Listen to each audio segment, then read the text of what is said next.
तो हम लोग आज है ना यहाँ से स्टार्ट करने वाले थे PSB 2021 का। तो ये क्या कह रहा है, देखिए पहला क्वेश्चन जो है, इस तरह क्वेश्चन तो आपने किए होंगे कि एफ आर से आर में एक फंक्शन है ना, एंड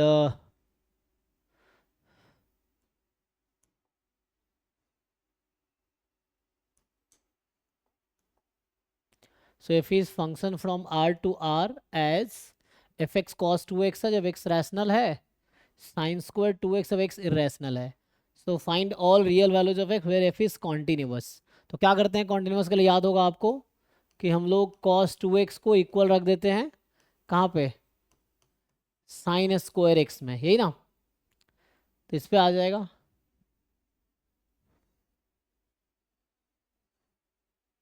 अब इसको सॉल्व कर पाएंगे।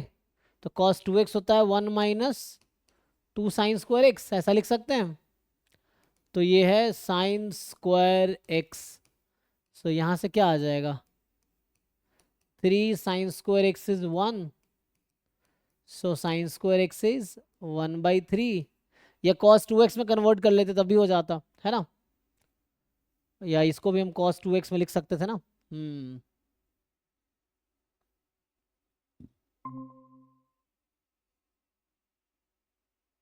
ठीक है, अब यहाँ से सॉल्व कीजिए क्या होगा। तो sine X is equal to plus minus 1/√3। तो sine X is equal to ये प्लस माइनस, सो दो केस है।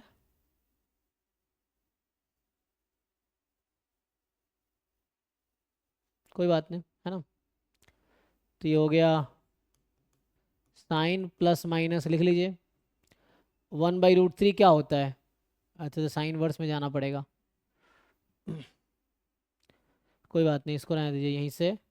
जनरल सॉल्यूशन आता है लिखना आप लोगों को, find the general solution of trigonometric equation. Sine x बराबर साइन वाई है, तो क्या लिखते हैं जनरल सॉल्यूशन, क्या होता है, ये आपने लोअर क्लास में पढ़ा होगा।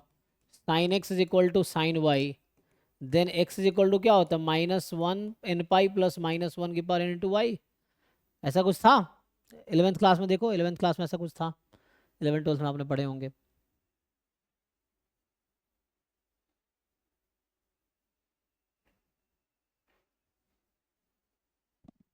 तो ये पॉइंट निकाल लीजिए जनरल सॉल्यूशन से यहाँ पे, तो कुछ ऐसा आ जाएगा, x बराबर n पाई प्लस -1 की power n sine inverse plus -1/√3।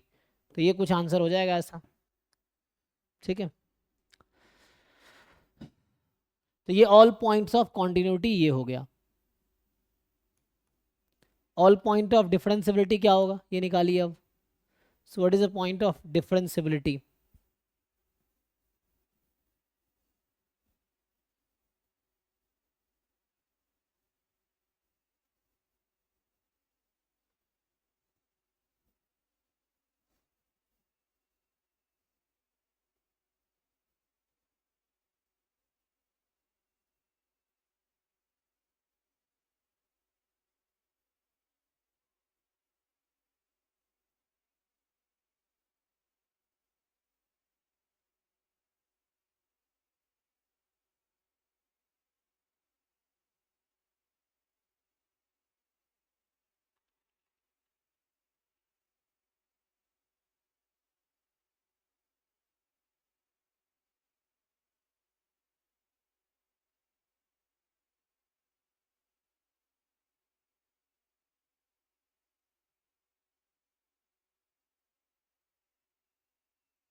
Sir कोई पॉइंट नहीं आ रहा है ऐसा।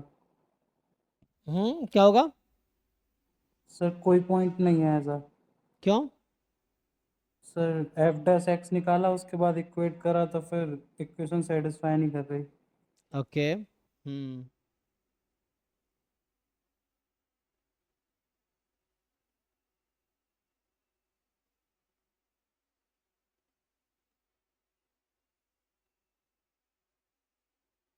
वो मैंने सही लिखा था। वो जनरल सॉल्यूशन क्या होता है, जैसे एक बार ये चेक कर लो, क्लास 11th में होगा।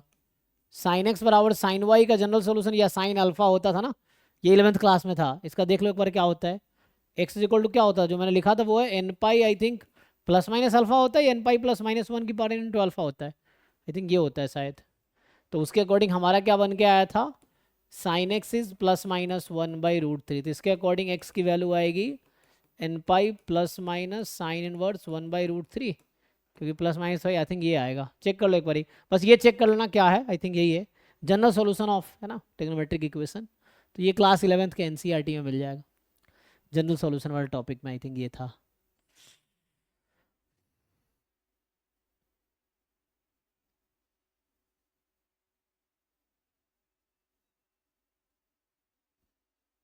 डिफरेंशियबिलिटी में इसको डिफरेंशिएट कर दो, इसको डिफरेंशिएट कर दो, इक्वेट कर दो, यही ना। ओके फिर सर आपको इक्वेट इक्वेट करने का मतलब नहीं समझ आता इन वाले क्वेश्चंस में, मतलब ऐसे एक्स के पॉइंट जहाँ पे, ओके सर समझ गया, रेशनल का कॉची सीक्वेंस इरेशनल पे कन्वर्ट करेगा। हाँ वही। Okay sir.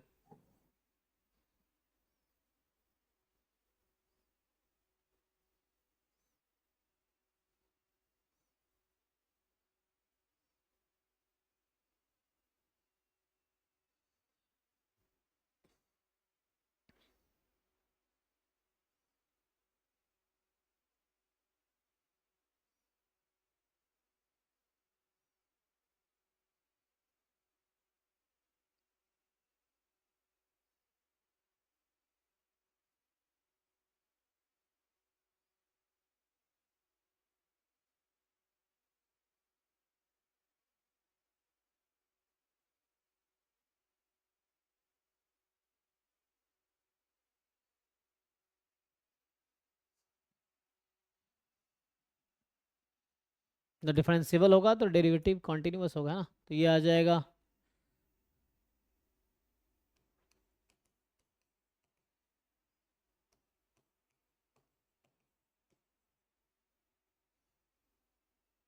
अच्छा। तो minus two is equal to two आ जाएगा यहाँ से, तो ऐसा होगा तो देखो जरा, नहीं minus two is equal to one आ जाएगा ना, क्योंकि इसका डेरिवेटिव तो ये होगा two sine two x, and इसका डेरिवेटिव होगा two sine x into cos x. तो साइन टू एक्स कट गया, तो माइनस टू बड़ा और वन, मतलब नो सॉल्यूशन, है ना। तो यहाँ आएगा नो पॉइंट, और यहाँ आएगा ये वाला पॉइंट, है ना। ठीक है। नेक्स्ट जो क्वेश्चन है आपका, कि पूछ रहा है consider the matrix P, find the matrix G. ये सिंपल है ना, डिकम्पोजिशन है मैट्रिक्स का। सो एक मैट्रिक्स जी निकालो ताकि ए जी ए इज इक्वल टू ए हो जाए, जहां ए पी पी ट्रांसपोज है। तो पहले तो ए को डिकम्पोज, है ना। अच्छा पी ए जो है पी पी ट्रांसपोज है ना यहाँ पे, तो बस सॉल्व करना है। सो ए तो निकाल लेंगे ना यहाँ से हम लोग, ए निकाल लोगे पी पी ट्रांसपोज मल्टीप्लाई करके, फिर आ जाएगा देखो।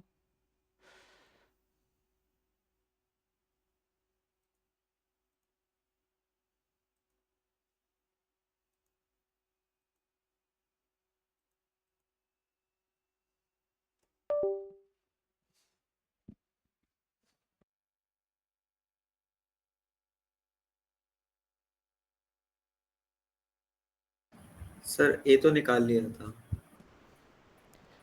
हाँ अब ए अगर निकाल लिया आपने, सो ए क्या आया, three cross three. Yes sir. Okay क्या क्या आया, 34, 34। 21, हम्म 55, हम्म 21, 13, 34, 55, 34, 89। अच्छा तो ये थोड़ा लार्जर नंबर है, नहीं तो अब कह रहा है कि ए जी ए हो जाए। तो मतलब यहाँ से अगर हम देखें तो ए इन्वर्टिबल है, कैसे पता चलेगा। इन्वर्टिबल तो नहीं होगा, ए का डिटर्मिनेंट जीरो आएगा। क्यों, क्योंकि ए का रैंक टू ही होगा ना। ए का डिटर्मिनेंट जीरो आएगा। सर सिमेट्रिक मैट्रिक्स है, और ये सर सिमिलर मैट्रिक्स की डेफिनेशन लगा सकते हैं। सिमेट्रिक मैट्रिक्स है। ए, और हाँ ए जी ए ट्रांसपोज सिमिलर मैट्रिक्स। अच्छा, यहाँ से अगर ए ट्रांसपोज निकालेंगे तो क्या आएगा, P इंटू पी ट्रांसपोज जो कि ए ही है, तो ए सिमेट्रिक है हाँ। सो ए जी ए ट्रांसपोज इज ए, ये अच्छा।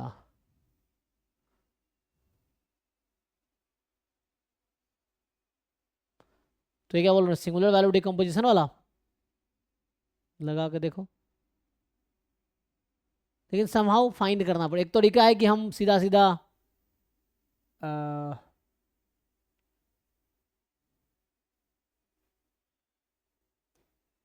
पी पी ट्रांसपोज जी फिर P P transpose is equal to P P transpose, ऐसा ही है ना। तो ये पूरा मल्टीप्लाई करें, फिर हम जी का ऑर्डर क्या होगा ऐसे, ए 3x3 है, ए 3x3, तो जी को भी 3x3 होना पड़ेगा।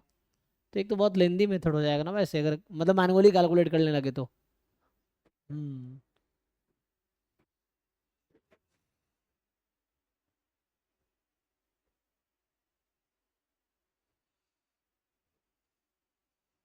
तो कैसे निकालेंगे, देखो ट्राई करके देखते हैं 1 मिनट।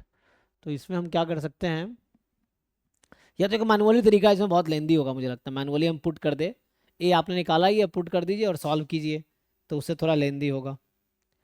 एंड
क्या ए इन्वर्टिबल आएगा, मुझे लगता है ए इन्वर्टिबल नहीं आएगा, ए इन्वर्टिबल आएगा तो काम इजी हो जाएगा, बट ए इन्वर्टिबल आएगा क्या, क्वेश्चन ये है।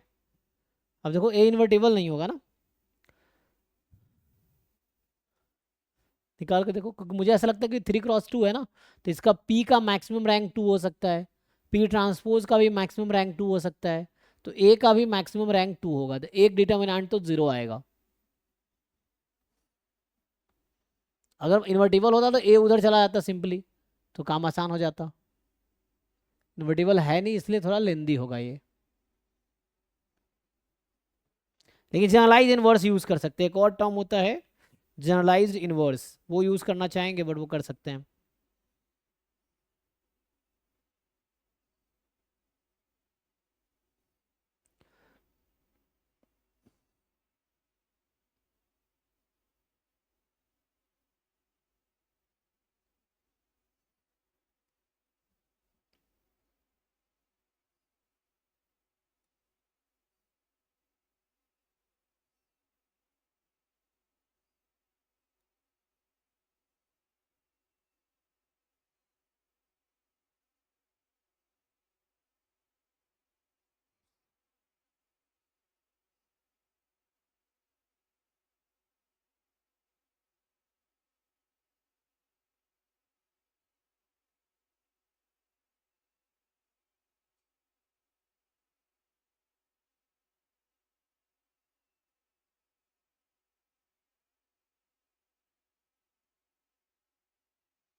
मैनुअली कर लो, ये तो कुछ समझ नहीं आ रहा तो मैनुअली कर लो। जैसे मान लो ये 3x3 का मैट्रिक्स है ना, ए हो गया, जी भी मान लो 3x3 का है, फिर ए भी 3x3 का है, 3 बार मल्टीप्लिकेशन होगा, फिर इस तरह से आ जाएगा।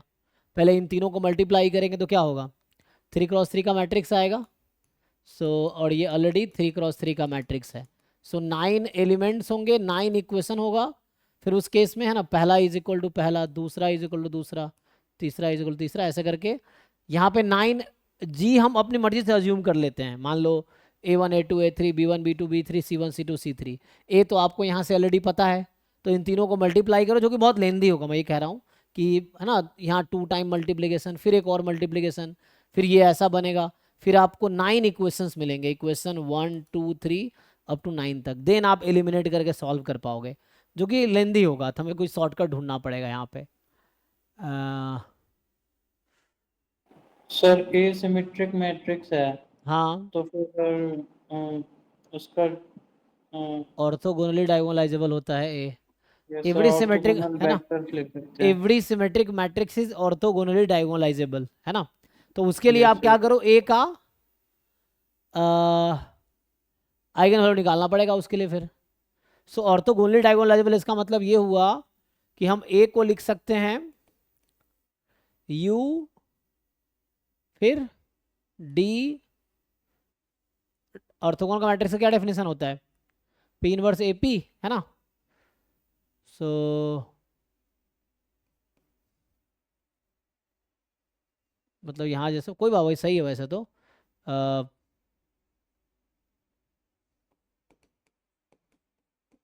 डी यही होता है ना, तो यहाँ पी ऑर्थोगोनल मैट्रिक्स हो जाएगा।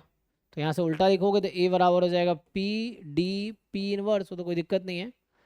जहाँ पे पी ऑर्थोगोनल मैट्रिक्स होगा, जहाँ पे पी क्या होगा, है ना, एक थ्योरम होता है कि symmetric matrix is orthogonally diagonalisable.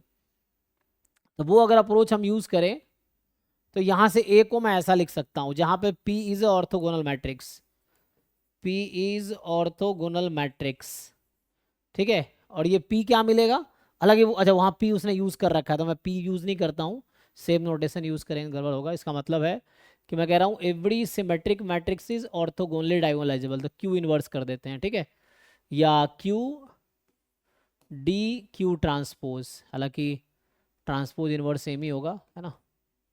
सो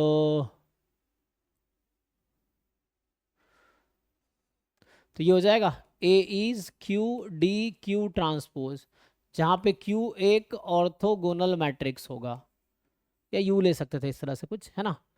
सो अब करके देखो जरा, इसके अकॉर्डिंग करेंगे तो क्या होगा, क्यू डी क्यू ट्रांसपोज, फिर जी तो मुझे निकालना है, यहाँ से होगा क्यू डी क्यू ट्रांसपोज, और यहाँ आ जाएगा क्यू डी क्यू ट्रांसपोज। और डी में क्या होगा, D is the diagonal matrix, क्या क्या एलिमेंट्स होंगे, जो मैट्रिक्स ए के आइगन वैल्यूज होगा वो।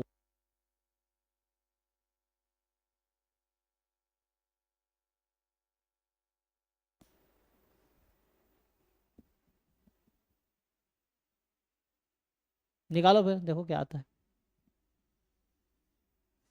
तो ये तो Q और Q ट्रांसपोज तो इन्वर्टिबल है, तो ये Q यहाँ आएगा, ये इससे मतलब वैसे मैं काट रहा हूँ, काटना वैसे गलत है, मतलब Q इन्वर्स आएगा, खत्म हो जाएगा, और ये इसके साथ खत्म हो जाएगा। तो यहाँ से शायद कुछ आसान हो जाए, देखो और यहाँ से जो है Q इन्वर्स, तो ये matrix is equal to this, लेकिन हम उसको तो यूज़ किया ही नहीं हमने, पी पी इन्वर्स कहाँ, वो तो ए आ जाएगा वहाँ से, तो ए के अकॉर्डिंग, बट फिर भी लेंदी तो यहाँ से भी होगा।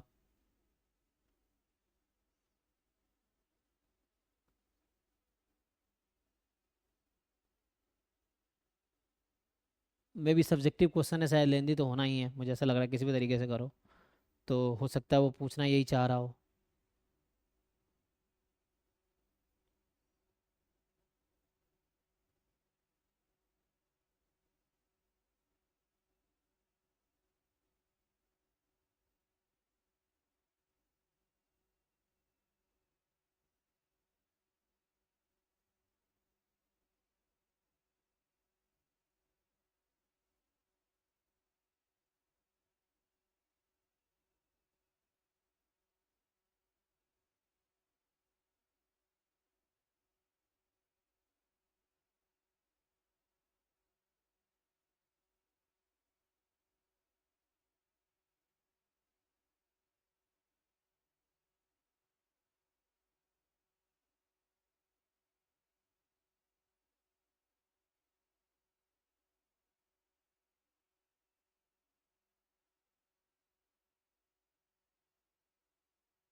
कुछ आएगा देखो, अगर मल्टीप्लाई तो करना पड़ेगा। ये डी कैसे निकलेगा? सो डी जो डायगोनल मैट्रिक्स है आइगन वैल्यूज ऑफ ए, ठीक है ना, तो ये तो यहाँ से आ जाएगा। ये क्यू कैसे निकालोगे? सो क्यू एक्चुअली जो पहला कॉलम वेक्टर है this is first eigen vector of A matrix, v2 second eigen vector of A matrix, v3 third eigen vector of A matrix. ये सर ऑर्थोगोनल। इसमें चेंज ऑफ बेसिस लगाना पड़ेगा। फिर ortho हो सकता है अगर ऑर्थोगोनल नहीं आया मान लो ये, तो आपको ऑर्थोगोनलाइज करना पड़ेगा ग्राम स्मिथ ऑर्थोगोनलाइजेशन प्रोसेस से। वही कहना चाह रहे हो आप? ये सर बहुत ज़्यादा कैलकुलेशन है इसमें, ए मैट्रिक्स भी बहुत ज़्यादा वैल्यू ले रही है।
आया जी, कुछ समझ आया आप लोगों को?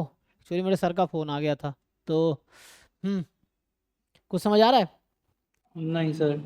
मतलब जो भी है लेंदी वही है, मतलब कहना मतलब किसी भी तरीके से लगाओ लेंदी हो रहा है नहीं। सर एक मोरे पेनरोज करके कोई वो है। अप्रोच होगा हाँ, एक्चुअली। उससे हो जाएगा इजीली, मतलब वो एडवांस नया टॉपिक है। कौन सा अप्रोच कह रहे हैं आप? मोरे, MOORE, अच्छा, मोरे, हाँ। Penrose, spelling? PENROSE। R, Penrose, हाँ। हाँ, अच्छा, सूडो इनवर्स। ओके ओके, मैं समझ गया। तो एक्चुअली ना एडवांस लीनियर अलजेब्रा में बहुत सारे अप्रोच है डिकम्पोजिशन के। जैसे ये वन काइंड ऑफ डिकम्पोजिशन ही है, ए का प्रोडक्ट ऑफ थ्री मैट्रिक्स। जैसे जैसे एलियू डिकम्पोजिशन है या चोलेस्की डिकम्पोजिशन, या बहुत सारे ऐसे डिकम्पोजिशन मैंने पढ़े हैं लीनियर अलजेब्रा में, या न्यूमेरिकल एनालिसिस में भी ये लोग पढ़ाते हैं। तो न्यूमेरिकल में भी थोड़ा आता है, या एडवांस लीनियर अलजेब्रा में भी आता है। तो उसका यूज़ होगा, तो ये किसी टाइप का एक डिकम्पोजिशन होगा जो कि मुझे समझ नहीं आ रहा अभी, या कुछ होगा जैसे आप बता रहे हैं, एक ये मेथड जैसे हो गया। तो इस तरह कई सारे डिकम्पोजिशन मेथड है जिसको हेल्प से, मतलब जो रिसर्च लोग करते हैं ना लीनियर अलजेब्रा में या न्यूमेरिकल में जो लोग, तो उस तरह के बहुत सारे अप्रोच उन्होंने बना रखे हैं। तो उस ये तरह से सर कुछ होगा। यही लगेगा, और इससे क्या है, जी की वैल्यू डायरेक्ट ही आ जाएगी। हाँ, तो इसका कोई अप्रोच देखना पड़ेगा क्या है, तो उससे डायरेक्टली आपको, क्योंकि जो रिसर्च करते हैं यही निकालते हैं, तो जो डायरेक्ट आउटपुट होता है वो हम लोग यूज़ कर लेते हैं। नहीं तो हमें खुद रिसर्च करना पड़ेगा, अब क्या क्या, जैसे अभी सोच रहे हैं कि क्या क्या कर सकते हैं, ये कर सकते थे, पहले सोच रहे थे वो कर सकते थे, इस तरह से एक्सपेरिमेंट करना पड़ेगा। फिर फाइनली जो ईजीएस्ट होगा वो हम लगा सकते हैं, है ना? उस तरह से है। सर उसमें डायरेक्ट लिखा है G equals to P, parenthesis में P ट्रांसपोज P इनवर्स। अच्छा, P, P parenthesis P transpose P inverse P transpose. अच्छा, तो यहाँ से आ जाएगा ऐसा कुछ। यस P सर, ये ट्रांसपोज P डायरेक्ट इनवर्स मेरे हो तरह है। सकता है, हम्म क्योंकि 2x2 बन जाएगा वो। मैं समझ गया। तो ये ए, अच्छा ए तो था 3x2, ओ तो मैं ए जी पहले गलती से हम लोग 3x3 अज्यूम कर रहे थे, लेकिन ए तो 3x3 है ना। अच्छा, वहाँ पी भी तो है वहाँ पे। ओ एक मिनट, यहाँ पे एक्चुअली जो था पी, पी ट्रांसपोज जी, पी, पी ट्रांसपोज, फिर पी ट्रांसपोज, यही है ना? सो पी, पी मैट्रिक्स क्या है, 3x2, और ये 2x3, यही है ना? एक मिनट, पी क्या है? पी तो 3x2 है, तो जी किस ऑर्डर का होगा, 3x3 का या 2x2 का? चेक करो, क्योंकि पी तो 3x2 है ना।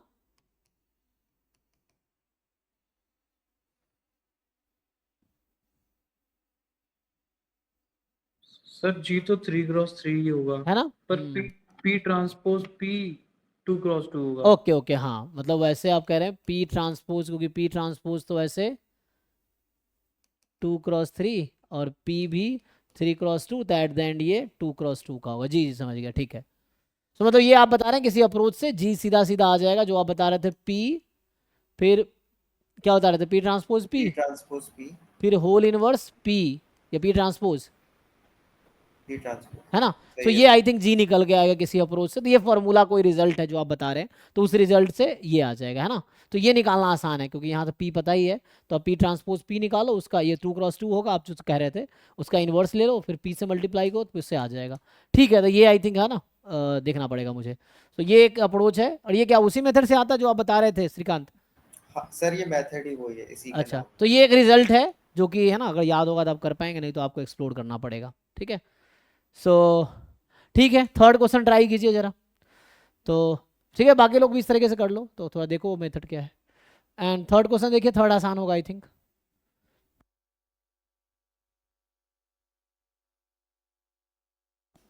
तो consider a set of all 5 digit integer formed by permuting the digits 1 2 4 6 7, let x denote the randomly chosen integer from this set and y denote the position from the right of the digit 4 in the randomly chosen integer. For example, if the integer chosen is this, मान लीजिए है 1 2 6 4 7, तो y 2 है, क्योंकि जो 4 का position right से है वो 2 है। अच्छा, एंड अगर ये नंबर आपने चूज किया तो 1 2 3 4 5, तो y 5 है। ओके, सो y की वैल्यू कुछ भी हो सकती है, 1 2 3 4 5, यही ना, इस तरह से है। एंड x जो है आपका इंटीजर है, सो x जो भी पॉसिबल इंटीजर होगा सो एक्स है ना, टोटल 5 फैक्टोरियल परमुटेशन है एक एक एक्स का, तो नहीं एक्स में एक्स की जो पॉसिबल रेंज है वो तो कुछ भी हो सकती है ना, क्योंकि this 5 number can be arranged in 5 factorial ways, तो number of permutation of 5 object 5 factorial, so उतनी चॉइसेस हैं इसके पास, सो ईच के पास 1/this, और y 1 2 3 4 5 होगा, तो ठीक है ना। सो अगर आपसे पूछे probability y is equal to 1 क्या होगा, सो आप बताओ क्या होगा, बताइए, जैसे लास्ट 1 फिक्स कर देंगे, यही ना,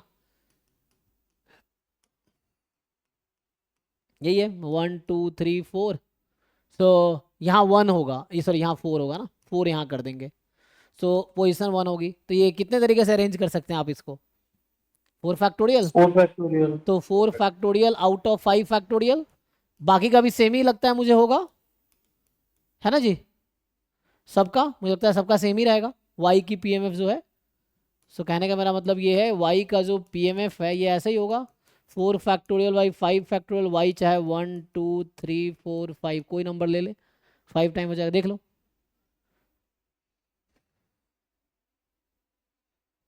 ठीक है।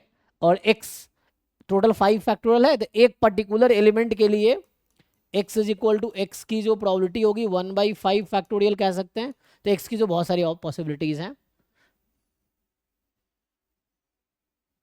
तो क्वेश्चन ex निकालो और ey निकालो ओके, तो मुश्किल नहीं है मुझे लगता है, आपको बस समझना है ठीक से, ये पीएमएफ हमने xy का लिख दिया है, तो चलो y का तो इजी है, ey निकालना, ex निकालना थोड़ा चैलेंजिंग है, लेकिन उतना भी दिक्कत नहीं है अगर आप समझेंगे तो, क्योंकि हो क्या रहा है, अगर मैं सारे नंबर लिस्ट कर दूं ना 1 2 4 6 7, तो आपको ये समझ आएगा कि ईच पोजीशन पे 1 उतनी ही बार आ रहा है, जैसे पहले पोजीशन की बात करूं, तो पहले पोजीशन पे 1 जितनी बार आ रहा है उतनी ही बार 2 आ रहा होगा, उतनी ही बार 4 आ रहा होगा, उतनी ही बार 6 आ रहा होगा, समझ रहे मैं कहना क्या चाह रहा हूं, क्योंकि वही नंबर परम्यूट हो रहे हैं ना, कितनी बार आ रहा होगा 4 फैक्टोरियल टाइम, तो 1 4 factorial time, 2 4 factorial time, 4 4 factorial time, 6 4 factorial time, 7 4 factorial time आएगा, सेम चीज यहां भी होंगी, अब जब यहाँ 2 है तो यहाँ कोई और होगा, तो कहने का मतलब टोटल सम इसका इसका टोटल सम इसका टोटल सम इसका टोटल सम इसका टोटल सम सेम ही आना है,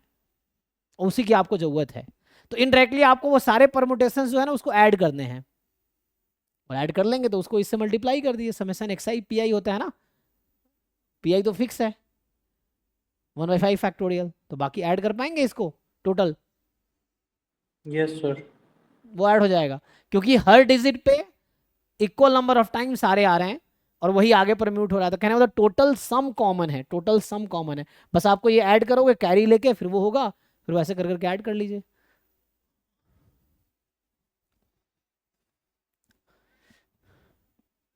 एंड देन ऐड कर लो, आ जाएगा, तो EXY आ जाएगा। अब कह रहा है expectation of x given y is equal to Y for all possible y, एक बार y को 1 रख दो, निकालो E of x given y is equal to 1, तो कंडीशनल वो निकाल लो पहले, तो क्या होगा y को अगर 1 रख दोगे तो पहले कंडीशनल PMF निकालना पड़ेगा आपको,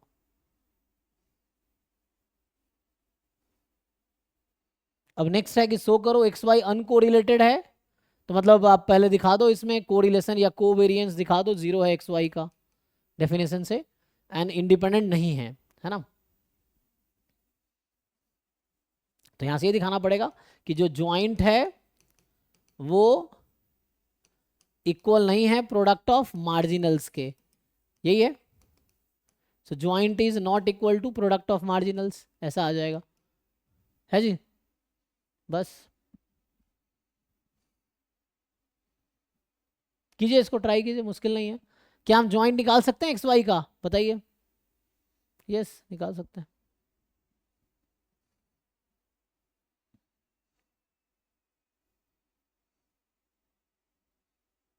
बट ये सभी थोड़े ना मतलब कैलकुलेशन बेस्ड है,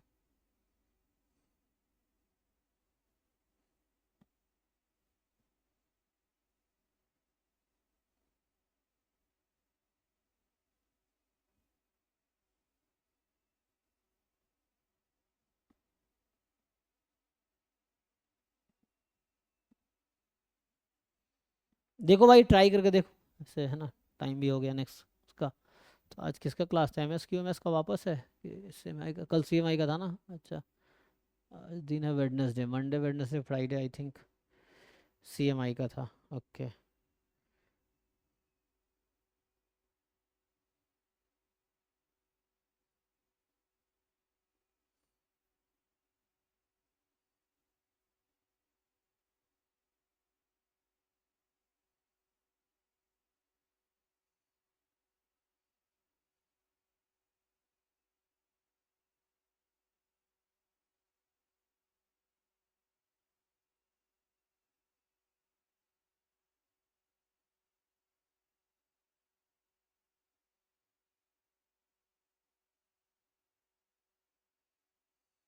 इसको ट्राई करके देखो, तो नेक्स्ट क्लास में कंटिन्यू करते हैं। इसको सॉल्व करो थर्ड वाला, नहीं तो फिर पूछो, डिस्कस करते हैं। पहला बार तो इजीली हो जाएगा जितना मैंने बताए हैं, अब आगे बताना है। कंडीशनल यहाँ निकालना पड़ेगा एक एक वाई के लिए, वाई को 1 रख के निकालो, फिर 2 रख के 3 रख के, उससे आ जाएगा। फिर एक्स वाई का को वेरिएंस निकालना पड़ेगा, 0 दिखाना है। फिर दिखाना ये भी है कि इंडिपेंडेंट नहीं है ना, इंडिपेंडेंट ऐसे भी दिख रहा नहीं है, क्योंकि जैसे x अगर 1 2 है ना 4 6 7 है, तो y यहाँ पे 3 होगा, तो ये डिपेंड कर रहा है दूसरे पे, क्योंकि आउटकम पे तो डिपेंड तो कर रहा है।